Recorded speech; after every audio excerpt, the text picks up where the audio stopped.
மகர லக்னத்திற்கு 10 நாட்களுக்கான தினப்பலனை பார்க்க இருக்கிறோம். பிப்ரவரி 11 முதல் பிப்ரவரி 20 வரை உள்ள நாட்களுக்கு முதல் நாள் பிப்ரவரி 11 புதன்கிழமை கேட்டை நட்சத்திரம், புதனுடைய நட்சத்திரம். லாபஸ்தானத்தில் விருச்சிக ராசியில் சந்திரன் புதனுடைய கேட்டை நட்சத்திரத்தில் போகிறார். காலையில் 10:52க்கு தொடங்குது. புதன் நம்முடைய லக்னத்துக்கு 2ஆம் இடமான கும்பராசியில் ராகுனுடைய நட்சத்திரத்திலையும் புதனுடைய உபநட்சத்திரத்திலையும் இருக்காரு. ராகுவோட சேர்ந்தே இருக்காரு. அதனால தனலாபங்கள் பெருகக்கூடிய ஒரு நல்ல அமைப்பு. எதிர்பார்த்த தனவரவும் கிடைக்கும் மற்றும் தொழில் பலம் நன்றாக இருக்கும். வேலையில் அங்கீகாரம் கிடைக்கும். வளர்ச்சி மிகுந்த நாளாக இருக்கும். கம்ப்யூட்டர் சம்மந்தப்பட்டது மற்றும் ஒயரிங் கான்ட்ராக்டு இது சம்மந்தப்பட்ட விஷயங்கள், பிளம்பிங் ஒர்க்கு மற்றும் எஜுகேஷன் டிபார்ட்மெண்ட்டு, சாஃப்ட்வேர் இண்டஸ்ட்ரீஸ் இது எல்லாத்துக்குமே சிறப்பாக இருக்கக்கூடிய ஒரு நல்ல நாள். பிப்ரவரி 12 வியாழக்கிழமை மதியம் 1:41 முதல் மூல நட்சத்திரம். நமக்கு 12ஆம் இடத்துல தனுசு ராசியில் சந்திரன் கேதுனுடைய நட்சத்திரத்தில் போகிறாரு. கேது நமக்கு 8ஆம் வீட்டில் இருக்காரு. 8ஆம் வீடுங்கிறது கொஞ்சம் நமக்கு தடைகளை உண்டு பண்ணினாலும் கூட கேது என்ற நட்சத்திராதிபதி சுக்கிரனாக இருக்கின்ற காரணத்தினால் இந்த சுக்கிரன் 2ஆம் இடத்துல ராகுடைய நட்சத்திரத்தில் இருக்காரு. கேது சுக்கிரனுடைய நட்சத்திரம், சுக்கிரனுடைய உபநட்சத்திரம் மற்றும் சனியினுடைய அந்தரத்தில் இருக்கார். அதனால் அந்த 8 பெருசாக வேலை செய்யாது, பாதிக்காது. நமக்கு எதிர்பாராத நன்மைகள் தான் அங்கே ஏற்படும். பணவரவு நல்லா இருக்கும். வியாபாரம் தொழில் சிறப்பாக இருக்கும். பிப்ரவரி 13ஆம் தேதி வெள்ளிக்கிழமை மாலை 4:12 முதல் பூராட நட்சத்திரம். பூராடம் என்பது சுக்கரனுடைய நட்சத்திரம். இப்போ சுக்கரன் ராகுவோட சேர்ந்து ராகு நட்சத்திரத்தில் இருக்காரு, குருவுடைய உப நட்சத்திரத்தில் இருக்காரு. அதனால் இன்னைக்கும் தொழில் வளர்ச்சி நல்லா இருக்கும், பணவரவு நல்லா இருக்கும். நம்முடைய வேலையில் சிறப்பான அங்கீகாரம் கிடைக்கும். பேச்சுக்கு பலன் உண்டு. சில பேர் இசை பேச்சு சம்பந்தப்பட்ட தொழிலில் இருக்கவங்களுக்கும் வருமானங்கள் நல்லா இருக்கும். வாக்கு பலிதம் நன்றாக உண்டாகும். கையிருப்பு பணம் அதிகரிக்கும். ஆவரண சேர்க்கை உண்டாகும். மெயினாக நகைகள் இது மாதிரியான ஆவரண சேர்க்கை உண்டாகும். பிப்ரவரி 14 சனிக்கிழமை இந்த பூராட நட்சத்திரம் மாலை 6:15 வரைக்கும் இருக்குது. அதுக்கப்புறம் உத்திராட நட்சத்திரம். நம்ம லக்னத்திலேயே உத்திராட நட்சத்திரத்தில் சந்திரன் வந்துடுறாரு. சூரியனுடைய நட்சத்திரம் தான் உத்திராடம். சூரியன் 2ஆம் வீட்டில் செவ்வாய் நட்சத்திரத்திலையும் புதன் உப நட்சத்திரத்திலையும் இருக்குது. புதனும் 2லேயே இருக்குது. அதனால் 2ஆம் இடம் பலப்பெற்றால் தொழில் நல்லா இருக்கும், பணவரவு நல்லா இருக்கும், வேலை நல்லா இருக்கும், புதிய வேலை வாய்ப்புகள் கிடைக்கும் மற்றும் வீட்டில் பொருள் சேர்க்கைகள் ஏதாவது வேல்யூபிள் திங்ஸ் இன்க்ரீஸ் பண்ணுறதுக்கு வாய்ப்பாக இருக்குது. ஞாயிற்றுக்கிழமை பிப்ரவரி 15 அன்னைக்கு உத்திராட நட்சத்திரம் இரவு 7:47 வரைக்கும் இருக்குது. அதனால் அட்டமாதிபதியாக இருந்தாலும் அந்த சூரியன் தனஸ்தானத்தில் இருக்கிறனால எதிர்பாராத தனவரவை கொடுக்கக்கூடிய ஒரு நல்ல நாளாக இருக்கிறது. இரவு 7:47க்கு மேலே திருவோண நட்சத்திரம் தொடங்குகிறது. நம்ம லக்னத்திலேயே சந்திரனுடைய நட்சத்திரம் தான் திருவோணம். பிப்ரவரி 16 திங்கட்கிழமை இந்த திருவோண நட்சத்திரம் இரவு 8:47 வரைக்கும் இருக்குது.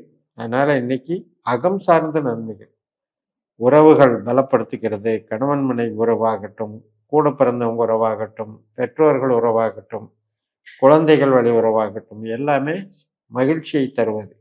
தெய்வீக சம்பந்தப்பட்ட நன்மைகள், அருள் பெறுதல், கோவில் வழிபாடு மற்றும் கலையில் சிறப்பாக செயல்படுதல், கலை சார்ந்த தொழிலில் இருக்கவங்களுக்கு அதுக்குண்டான அங்கீகாரம் கிடைக்கிறது, இன்ட்ரெஸ்டாக இருக்கிறது, என்ஜாய்மெண்ட்டாக இருக்கிறது, அத்தனைக்கும் இது சிறப்பாக இருக்குது.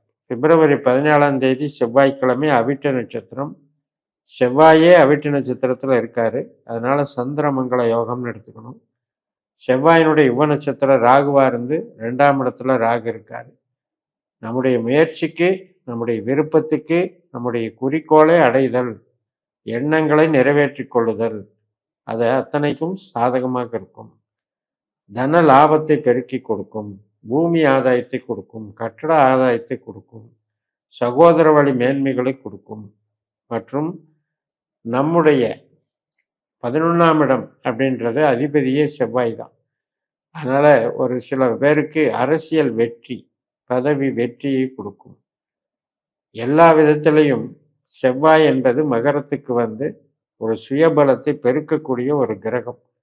அந்த சுயபலமானது எதில் ஈடுபடுது? கலையில் ஈடுபட்டால் கலை வெற்றி, மார்க்கெட்டிங்கில் ஈடுபட்டால் பணம் வெற்றி, அது மாதிரி எதில் ஈடுபட்டாலும் வெற்றி தரக்கூடிய நாளாக அமைகிறது. பிப்ரவரி 18 புதன்கிழமை சதய நட்சத்திரம் இரவு 9:15 வரைக்கும் ராகுனுடைய நட்சத்திரம். ராகு கிரகம் ராகுனுடைய நட்சத்திரத்திலும் கேதுனுடைய உபநட்சத்திரத்திலும் இருக்கு. இந்த ராகு சொந்த நட்சத்திரத்தில் இருக்கிறதுனால நமக்கு வந்து பெரிய பாதிப்பில்லை.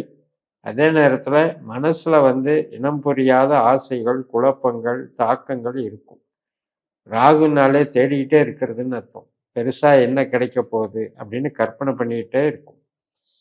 அது வீண் கற்பனையா, அது ஜெயிக்க போகிற கற்பனையா என்பது அவரவர்களுடைய ஜாதகத்தில் ராகுனுடைய ஸ்ட்ரென்த்தை வச்சு முடிவு பண்ணணும். 2, 6, 10 தொடர்பு ராகு இருந்தால் ஜெயிக்கக்கூடிய ராகு.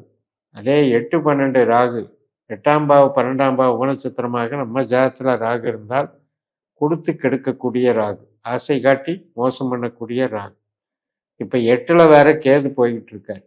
8ஆம் இடம் என்பது டென்ஷன் தானே, அதாவது உறவுகள்னால டென்ஷன், பணம் கொடுக்கல் வாங்கல், கடன் தொல்லைகள்னால டென்ஷன், இதெல்லாம் வந்து இந்த கேது ராகுனுடைய தாக்கத்தில் இருக்கு. புதன்கிழமை இரவு 9:15க்கு பூரட்டாதி நட்சத்திரம் தொடங்குகிறது. குருனுடைய நட்சத்திரம் வியாழக்கிழமை மறுநாள் பிப்ரவரி 19 வியாழக்கிழமை குருநாளான குரு நட்சத்திரமாக, அது குபேரனுடைய நட்சத்திரமாக செயல்படக்கூடிய ஒரு அற்புதமான நாள். அதுவும் தனஸ்தானம் நம்மளுக்கு. அப்போ குரு எங்கே இருக்காரு? நமக்கு 6ஆம் வீட்டில் சொந்த நட்சத்திரத்தில் இருக்கார். அப்போ வேலையின் மூலமாக பண வரவாய். ஒரு சில பேருக்கு பேங்க்கு கடன் வாங்கியிருப்பாங்க, கடன் சேங்ஷன் ஆகி பணம் வர்றதுக்கு உண்டான ஒரு அமைப்பை கொடுக்கும். ஒரு சில பேருக்கு இடமாற்றம், வேலை மாற்றம் ஏற்படும். அது நமக்கு விரும்பிய வகையில் ஏற்படும். ஏனென்றால் மீனராசி நம்மளுக்கு 3ஆம் இடம். அப்போ மீனராசியினுடைய பலனையும் குரு தருகிறார். அப்படிங்கும்போது அதுவும் ஒரு நல்ல விஷயத்தை வச்சிருக்கு. ஸோ சிறப்பான வகையில் பொருளீட்டக்கூடிய ஒரு நல்ல நாளாக இருக்கிறது. பிப்ரவரி 20 வெள்ளிக்கிழமை உத்திரட்டாதி நட்சத்திரம் இரவு 8:07 வரைக்கும் 3ஆம் வீட்டில் சனியினுடைய நட்சத்திரத்தில் சனியோட சேர்ந்து சந்திரன் இருக்கிறார். அப்போ சனி சந்திரன் சேர்க்கை என்பது 3ஆம் இடம் தைரிய ஸ்தானத்தில் இருக்கிறதுனால சின்ன சின்ன விஷயங்களுக்கெல்லாம் ஒரு மனோபயம் உருவாகிறது, ஆசிலேஷன் மைண்ட் உருவாகிறது, உறவுகள் வந்து சரியாக அமையாததுனால அதனால் மன அதிருப்தி அடைகிறது, அல்லது அவர்களுடைய போக்கு நம்முடைய போக்குக்கு ஒத்து வரல அப்படின்ற குழப்பத்தில் இருக்கிறது. அதனால என்ன, தத்துவம் பேசிக்கிட்டு நம்ம வந்து தனிமையைத்தான் இருக்கணும் அப்படின்ட்டு விதி சொல்லுதோ அப்படின்னு புலம்பல் அப்படின்றதையும் வச்சுட்டு இருக்கும் இந்த சனி சந்திரன் என்பது. ஆனால் அதே நேரத்தில் அதை திறமையாக மாற்ற கற்றுக்கிட்டவங்களுக்கு அது சப்போர்ட்டாக இருக்கும். கம்யூனிகேஷன், கலைத்துறை, தன்னுடைய இஷ்டமான திறமைகளை வெளிப்படுத்தி அதை எப்படி நீங்கள் வந்து இப்போ பிரபலமாகிறீங்களோ அந்த அளவுக்கு அது சனி உங்களுக்கு சப்போர்ட் பண்ணி மிகப்பெரிய பணவரவையும் தரும் என்பதில் சந்தேகமில்லை என்று சொல்லி நிறைவு செய்கிறேன். இந்த சேனலை சப்ஸ்கிரைப் பண்ணி ஷேர் பண்ணுங்கள். உங்கள் தனிப்பட்ட ஜாதக பலாபலன்களை என்னுடைய வாட்ஸ்அப் நம்பரில் தொடர்பு கொண்டு பலன் பெறுங்கள். உங்களிடமிருந்து விடைபெறுகிறேன். உங்கள் ஜெயம். நன்றி, வணக்கம்.